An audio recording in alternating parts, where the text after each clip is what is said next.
Il-Ministru tal-Finanzi Tonio Fenek jiżbalja fuq kalkolu sempliċi ħafna dwar l-impatt taż-żieda tal-VAT fuq it-turisti minn 5% għal 7%.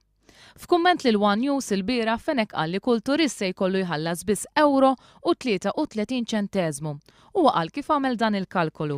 Assessment huwa wieħed faċli. Jekk inti taqsam kemm sa niġbru minn din it-taxxa li hija €6 miljun fuq 1,200,000 turist li jiġu f'pajjiżna jekk irridu naħduha b'mod l-iktar sempliċi, din tiġi €1.33. Jekk turist ma jiġix Malta għal €1.33 ma nafx. Il-kalkolu sempliċi ta' Tonio Fenek huwa żbaljat minkejja li qal li sar assessment. Jekk tieħu €6 miljun li l-Gvern ta' Gonzi se jiġbor iżjed miż-żieda fil-VAT u tiddividija b'1,200,000 turist, joħroġ li l-impatt huwa ta' €5 aktar. Dan il-kalkolu sempliċi li żbalja l-Ministru jkompli jitfa' dubju dwar l-istudji li saru fuq l-impatt taż-żieda tal-VAT fuq it-turisti li l-lukandiera qed jgħidu li se jkollhom iħallsuhom huma minn butom u li jpoġġu fil-periklu il-postijiet tax-xogħol.